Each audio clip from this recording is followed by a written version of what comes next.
So welcome once again. So I'm just gonna share the screen a little bit.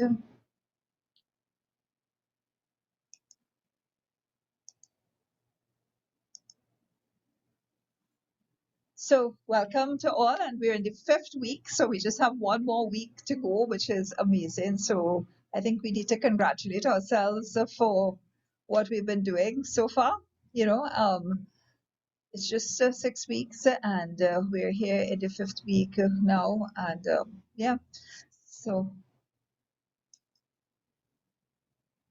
this evening we're going to have, yeah, well, I thought I was bringing it up, but right now. So this evening we're going to have, of course, we try to get the meditation to be the whole 1 hour to be in compartments. So the first is very experiential. At the heart of the teaching, of course, is that at the end of it, you go away understanding what it is to meditate and being able to meditate. So that's at the core of the entire course. To at the end of it, you'll be motivated to meditate, and you understand, at least you're on a journey of meditating regularly. And then, of course, the second part we're going to have is the teachings, where we talk a little bit about the history of meditation. And today we are talking about leaving self behind in meditation, which is understanding the other, understanding how we, the difference between renouncing ourselves and following God, and really living in the world. And so we're going to be looking at that whole area today, what it means to understand and appreciate the other, which is God himself, and to allow him to do his work, and not to do his work for him or tell him, send our little packages with him. And of course, after that, we're going to have a testimony. And I really do believe that testimonies are so important, because it's one thing to have the teachings and to know, but I think that we really move on our lives. We're really motivated when we hear other people's stories, where people are at and how people have journeyed, and how the tool of meditation and the practice of meditation has really helped them in their lives. And so far, we've had Sister Ruth, we've had Bishop County, we've had Michelle, last week we had Alvarez, and tonight we're going to have Susan Singh, who is going to share her testimony. Some of us may know Susan from the center, the meditation center at St. Joseph's Convent. She sometimes holds on at the meditation center. So we're going to be hearing from her tonight. And I know Susan has a really powerful story to share. So before we get into it, I'm going to ask Hillary to just do a little recap, review. And of course, at the end, we're going to try to have questions and answers. Just in case I don't remember to tell you at the end next week, we would really appreciate if we would stretch our session to an hour and a half, so that we can have, like a nice little final time together. We can't have wine, but I was going to ask if you're having wine. But and we'll be able to listen to Sister Ruth and Michelle and Judy and Pat and Carolyn and all the others just talk and share a little bit about, tell us where we go from here with the meditation center. So okay, I'm so happy to be here today. I've learned so much over these past 4 weeks. I've learned so much. I've learned that Christian meditation is a prayer, which I never really looked at it like that. So I've learned that Christian meditation is a prayer of the heart. It is lifting up my heart to God. And I like to say that it is God, Jesus Christ in me, praying to God. And that really, really was a big insight for me to understand it like that and to be able to appreciate it like that. And therefore, when I am praying now, I understand that I am lifting up, I'm raising up my heart to God, and that Jesus within me is praying to God the Father. I feel so good about that. And then along we, I learned as well that over the ages, different persons have discovered, or different groups of people have discovered Christian meditation. And we spoke about the Desert Fathers, but we came up and Sandy had this beautiful tree with all the different roots and all the different persons coming down, the John Cassian and the Desert Fathers, and coming all the way to John Main. And that was very edifying for me to show that there was a connection. And what I like to say, it's a rediscovery. And John Main as well rediscovered Christian meditation. And just like us, we are all rediscovering Christian meditation. And what I like to think about it as well, it is through divine providence. That divine providence led John Main to be and to find Christian meditation, and divine providence has led each one of us to be here tonight. That was very, very beautiful. And then last week, we learned about the prayer, the wheel of prayer, the wheel of prayer, right? And that there were so many different types of prayer. There is sacramental prayer, there is praying like praying the rosary, it is doing the sacraments, going to the Eucharist, and having baptism is a prayer. And sister earlier on said even exercising can be a prayer. Sandy showed pictures of even two girlfriends speaking, and I would like to say two guys speaking together. It could also be a prayer. Prayer is healing, and prayer is loving and healing each other. But we saw last week that all these prayers lead to the silence of the heart. And they are all coming towards that hub where in deep silence we move from the mind to the heart, and to the heart to God. And that wheel of prayer, that all these prayers connect at the hub in Jesus' prayer, which is the silence of our heart and the praising of God. So I'm looking forward, just as you are, to hear about tonight and to learn a lot more. So over to Sandy. Well, the ironic thing is that I, in preparing the books, also learned quite a bit as I was sharing with Michelle as well. So I think we're just all on the journey together. And tonight we're going to be talking about leaving self behind. And we want to start, so that's the title of tonight's talk, Leaving Self Behind, which is something I think the world really does not like to do very much. So I'd like to start with a quotation from Jesus. Jesus said, "Anyone who wishes to be a follower of mine must leave self behind. If you want to be a follower of mine, let him renounce himself and take up his cross and follow me." And we meditate to do just that, to obey that absolutely fundamental call Jesus makes, and which is the basis of all Christian faith, to leave self behind in order that we can indeed journey with Christ in his return to the Father. So, but this is fine, but what's in it for me? And that's where the ego comes in. So most people have probably never met the person who they really are. Who am I really? Most of us live our lives with a steady stream of ideas, of images and feelings that we cling to, thinking that these are our very essence, this is who we are. And the truth is, at that level, we are consumed by our egos. I don't have the idea has me. The idea consumes me, controls me. I must get a new laptop. I must have an iPad or else I can't function. I need a new car. If I don't get a new outfit, and so I don't have the idea has me. I don't have the feeling has me. So the feeling consumes you afterwards. And, we see people just totally consumed by, I must have, I must have, I must get, and always it's what's in it for me. Well, it's fine to say renounce self and all of that, but what's in it for me as well?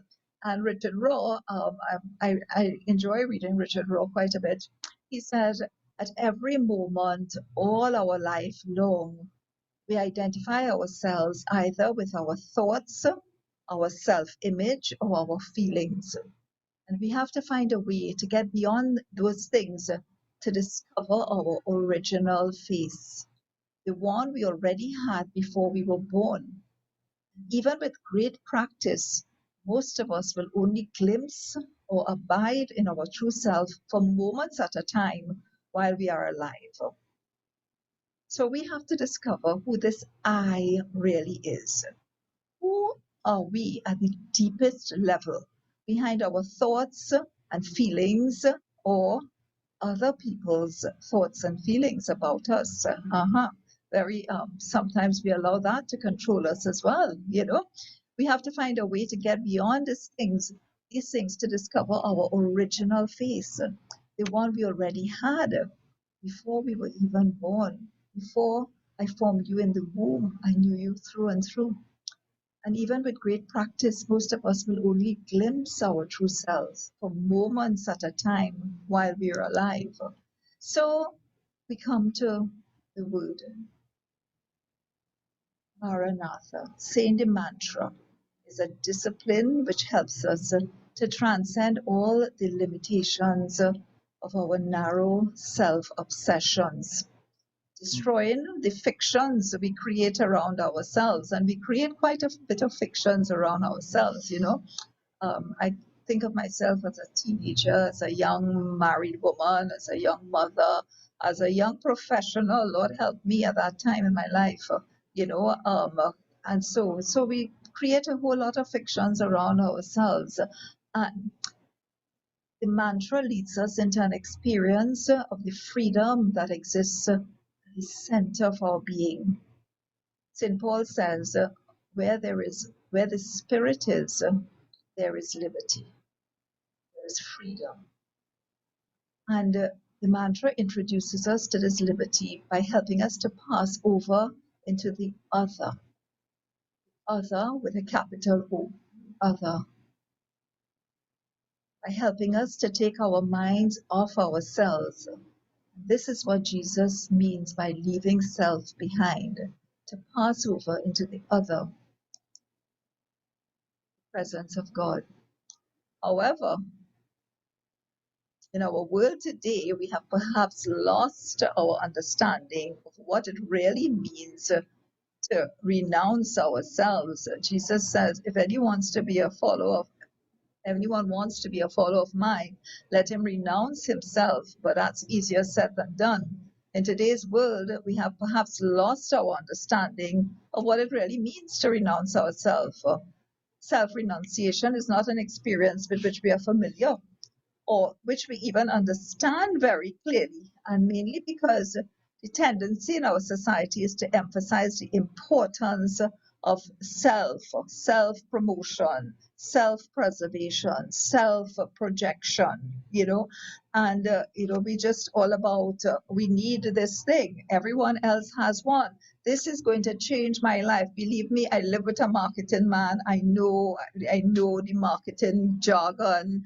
My career was in advertising, and really at the end of it, you have to have it out there. They have to buy it. This is going to change your life. If you don't have one of this, you're not in the game. And that's where it is. That's where it is. And even with regards to meditation, we think first of what we can gain from it, rather than what we may lose or transcend. And we have to be very aware of that, even though there are many, many, many benefits that we gain from meditation, and which we're going to hear about next week as well. But we have to understand at the center of it is that oneness with our spirit, with God who dwells within us. So the materialism of our society puts what I want at the center of our life, and it can render the other, even God, merely as an object that we see in terms of our own pleasure or advantage. I agree. This is very relevant to me because I always live in ideas and thoughts in my mind. And to say that meditation carries you behind those thoughts and those ideas to find your true self. Yeah. And it can render the other, even God, as an object that we see in terms of our own pleasure. And the more self-conscious we are, the more we begin to objectify God. Then God's reality, his uniqueness, and the central value of God escapes us. His immensity. and God becomes merely a projection of ourselves. And this is such an amazing concept, because when we objectify other people and we look at people in terms of ourselves. I love you because of what I can get from you. I love you because of what you give me. I love you because you pay my rent. I love you because I depend on you for this, and so and we think about life like that. We think of people merely as objects that we see in terms of our own pleasure or advantage. And, we even objectify God. Then God's reality and uniqueness and central value escapes us. We can never know God as an object. He is no thing. Other is only real when approached with reverence for itself.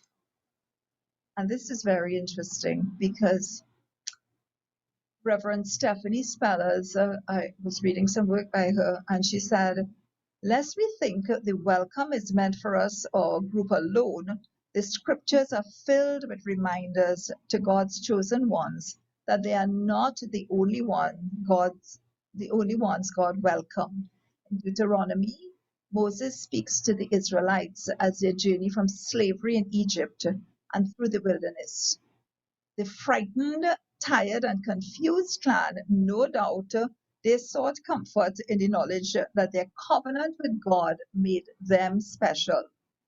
And they soon learned that there is no rest for God's chosen one. Isn't that right, Sister Ruth? There is no rest for God's chosen one. God's people are called out for a special mission. Deuteronomy 10:17 said, for the Lord your God is God of gods and Lord of lords, the great God, mighty and awesome, who shows no partiality and accepts no bribes. So we can't barter with God. We can't barter with God. If I do this, you do that. And if I am your chosen one, therefore I expect, and it's one of the big realizations for me. I am guilty of that. In meditation, and one of the great humbling experiences in my life story and in my meditation and in my prayer life. The way you pray is the way you live. And that's so relevant. It is relevant to me. And you know what it tells me? It's an emptying of all of these ideas, all of these thoughts that we try to take with us, and we form God and we form our lives and we build all of these castles of sand. And what meditation allows us to do is to go beyond that, go within, and to let go of all of those fabrications that we make in our lives, all those castles that we have built in our mind, all those castles that we have held on to. And it allows us to become naked in a way to God. Yeah, I like the line that the frightened, tired, and confused clan no doubt sought comfort in the knowledge that their covenant with God made them special. They soon learned there is no rest for God's chosen one. God accepts no bribes. God is God. And we just have to let God be God. Let God be God. So in learning to meditate, we learn that essentially meditation is always a learning process. We learn to pay complete attention to the mantra and not to monitor its effects on us. But our meditation is no running away from self, though. It's no attempt to evade the responsibility of our own being or the responsibilities of our lives and relationships. Meditation is rather an affirmation of ourselves, not the self that wants this or wants that. That aspect of ourself is just illusory. They become like little egos when we isolate them from the central point of our being, where we exist in harmony with the other. Other with the capital O, other being the source of our being. The center is where the whole self exists in complete harmony with God. And this is why meditation is called prayer of their heart. And Thomas Merton says, at the center of our being is a point, and I love this quote. At the center of our being is a point of nothingness, which is untouched by sin and by illusion. A point of pure truth, a point or spark which belongs entirely to God, from which God disposes of our lives, which is inaccessible to the fantasies of our own mind or the brutalities of our own will. This little point of nothingness and of absolute poverty is the pure glory of God in us. Wow. Isn't that beautiful? It is beautiful. I love it. So beautiful. So we cannot affirm it, however, and just meditate. I am going to meditate. And so, am I in the moment? Is this the moment? How will I know if I'm in the moment? Oh my God, I'm hungry. How long? I want chips, and we go on. And I'm sure everybody experiences could relate to this slide. We cannot affirm it, however, by trying to lay violent hands on it, trying to possess or control it. If we do so, we are in the absurd position of our ego trying to command the self, or unreality dictating to reality, or of the tail wagging the dog. In meditation, we affirm ourselves by becoming still, by becoming silent, and allowing the real self to become more and more apparent, to diffuse its light through our being in the course of the natural process of spiritual growth. We do not try to do anything. We simply let ourselves be. When we are renouncing self, we are in that condition of liberty and receptivity that allows us to be in relationship with the other. And this is the condition that makes it possible for us to decide positively for the other, to say, though not in words, I love you. But we can only turn to the other. We can only make this movement of self if we leave self behind. And that's the irony of it. That is if we take our consciousness away from its involvement with me and direct it to the other. Incidentally, this is also, and I know Sister Ruth spoke about it earlier, this is also how we distinguish between Christian meditation and mindfulness. We may start off being mindful, but the practice leads us to making that movement of leaving self behind.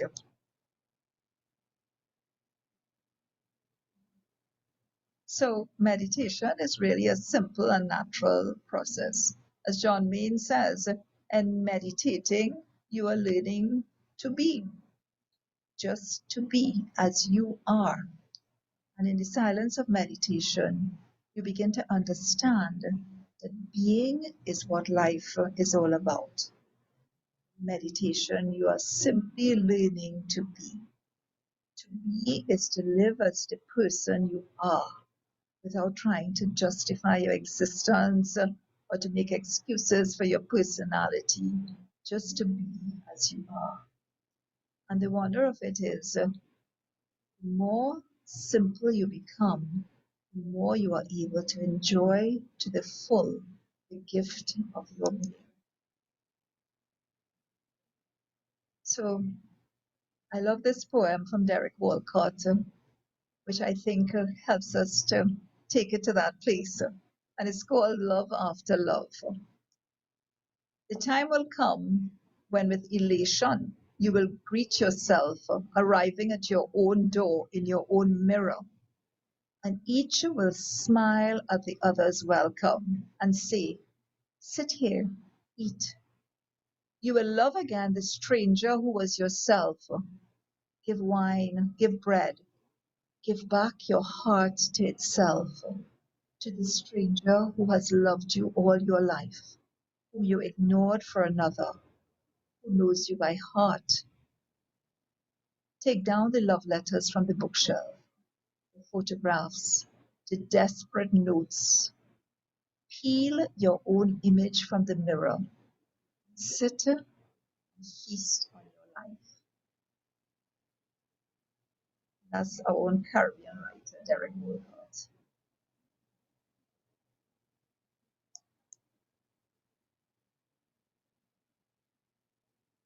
The poet Rumi says, I searched for God and I found only myself. I searched for myself and found only God.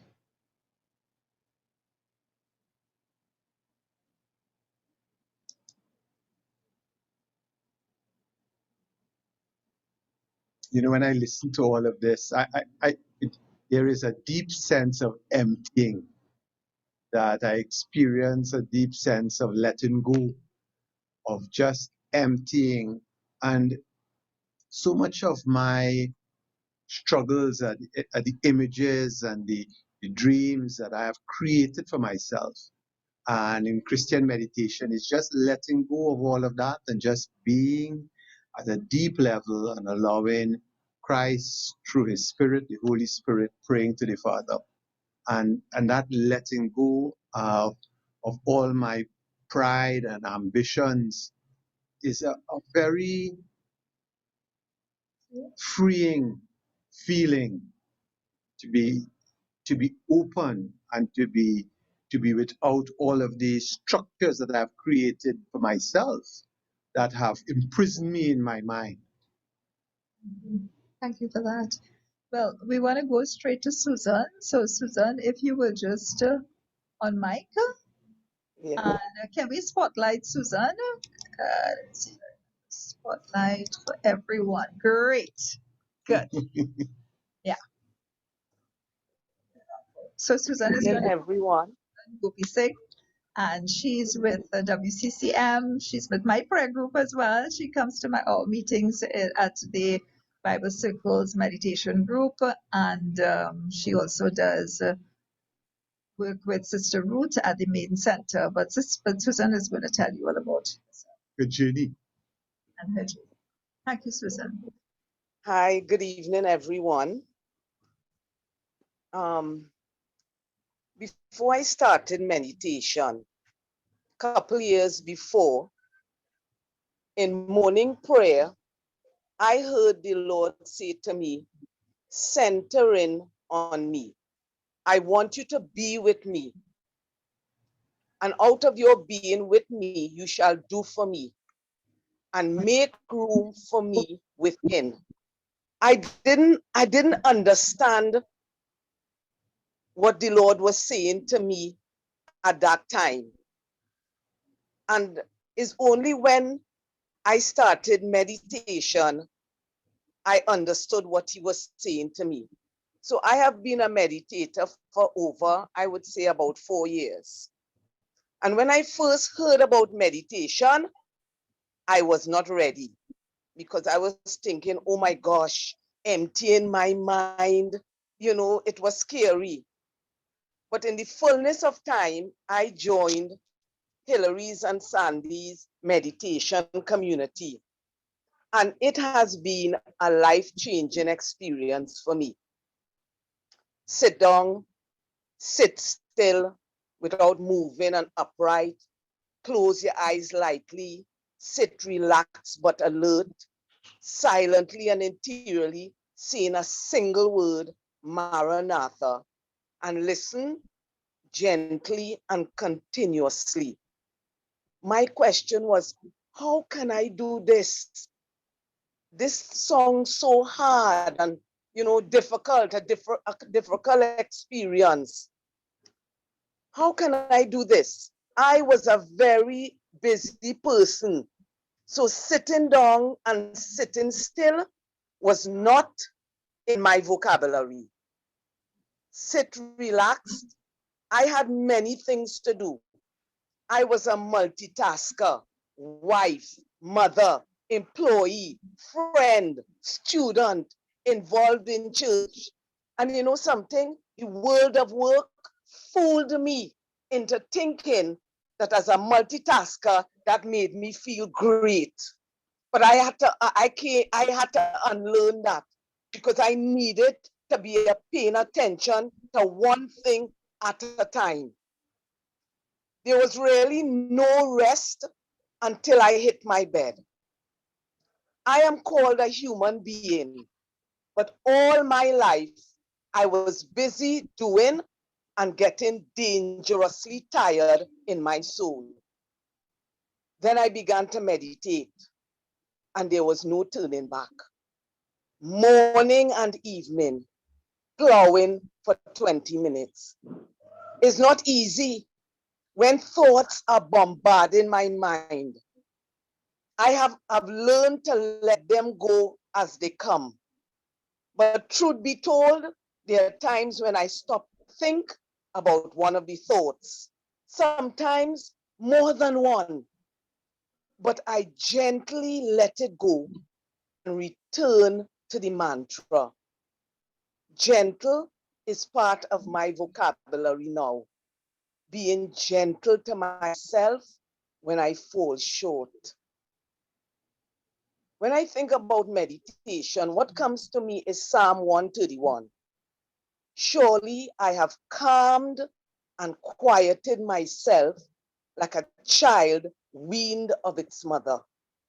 My inner being is even as a weaned child. So when I think about a child being weaned, that child lays on the mother's breast and just trust. So I have learned to be faithful and to trust. Imagine I am sitting doing nothing, just being, not thinking, just saying the mantra interiorly. And yet something is happening deep inside of me, and it's impacting my daily life.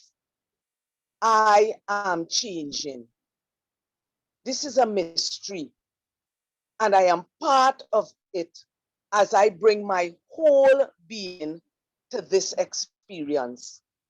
Instead of reacting and jumping on my high horse, I'm learning to wait and not try to fix everything and everyone. It has helped me to listen more attentively and ask the right questions. Through this experience, I have a better relationship with my husband and my children. I was very rigid, and it was my way or the highway. I am letting go of the need to be right, controlling, demanding, and focusing more on my relationships. When my husband used to tell me, Susan, you are demanding and controlling, and I would say innocently, but I'm not like that. I'm not demanding, I'm not controlling. But the revelation came that I was. The experience of meditation led me this year to be on a sabbatical in the month of January in solitude and silence. For me, it was like a hidden adventure. I waited in silence, I listened, and I journaled. What surfaced from deep within are these words: surrender to love. This is my vocation because love never fails. So through the simple act of devotion, faithfulness, trusting, and letting go, I am empty yet full. I am nothing yet having everything. I am dying daily yet being alive. Space has opened up within my soul to include others and allow them to be who God created them to be, and just love them as they are. I had a small circle around me. But through the experience of meditation, I have drawn a bigger circle to include others. The eye of my heart is opened, and I'm seeing, and I'm not asking what I'm doing, but I'm paying attention to how I'm responding in the present moment, how I am becoming. And so I will continue to be faithful every day to my meditation practice as it draws me to the center of my being where God is. It's a place of wholeness, a place of rest. It's a place of being who God created me to be. And He is leading me every step of the way. As I close, these words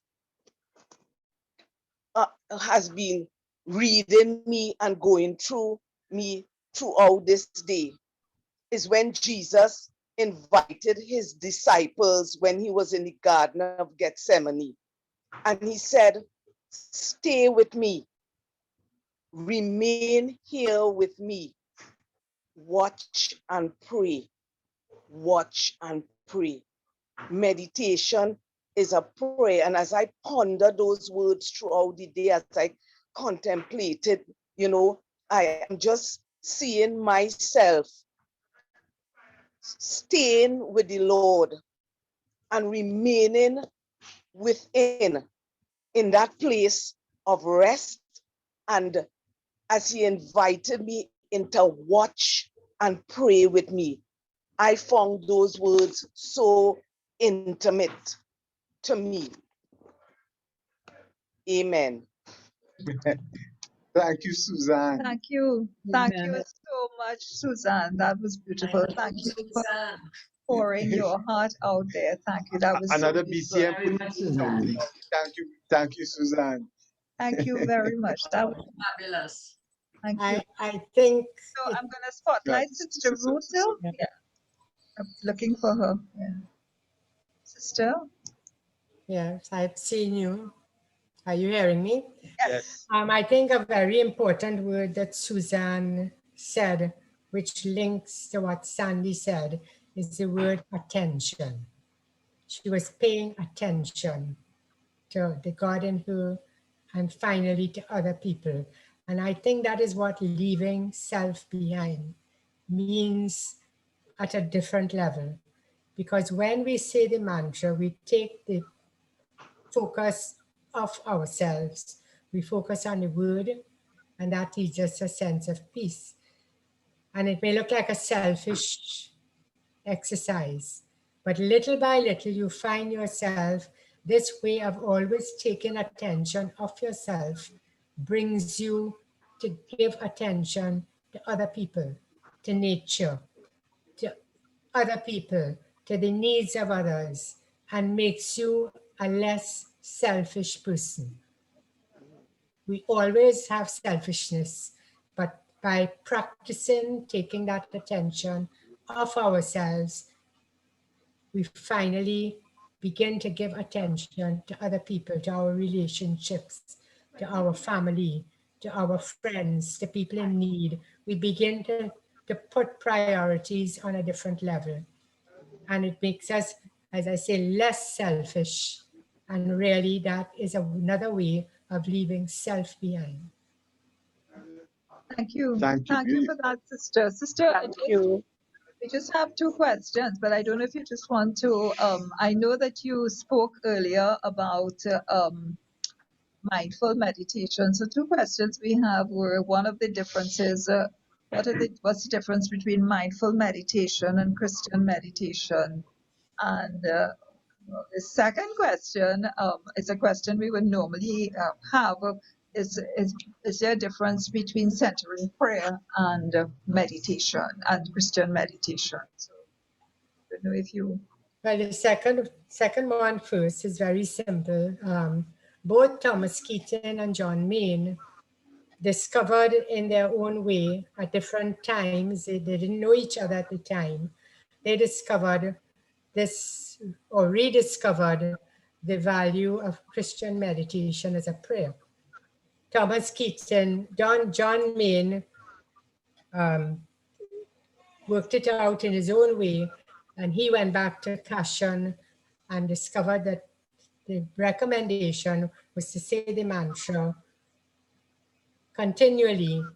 And even when you came to that sense of peace, you began to say, okay, now I'm feeling great, I'm feeling peaceful. And that in itself becomes a distraction because you start to turn into yourself again and into your own feelings. So John Main suggests that you say the mantra all the time. Thomas Keaton is also part of the contemplative movement. Thomas Keaton, Richard Rohr, John Main, and I think there's another group that is involved. I can't remember the name now, but they all are part of the contemplative movement. Thomas Keaton also introduces a mantra or prayer word, but in his method, when you reach that place of peace, you can stop saying the word. Whereas John Main says you continue saying the word. So basically, both are contemplative ways of prayer. Both are prayer, the prayer of Christ, praying with us. But I said they were started by two different people, and they come to the same point, but by a different method. Thank you. Thank you, sister. And mindfulness is much the same of what I said. Mindfulness and yoga and all these other meditative things where we use the mind, you are focusing on yourself, on how you feel. Whereas in meditation, you're taking the attention off yourself. And that leads you very often to take that attention off yourself to other people. And that's why your relationships will improve and all the benefits that you'll hear next week will happen. Thank you.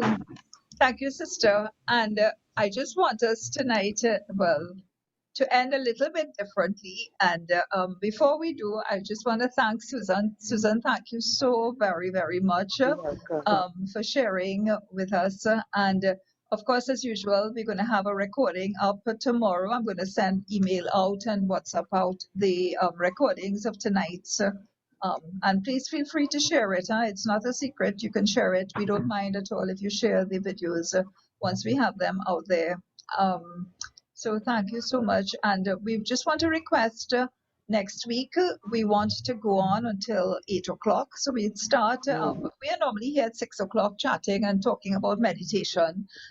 So the team, which is Judy, Michelle, Sister Ruth, Pat, and Pat is somewhere here as well, and Carolyn. And so we're just normally here chatting.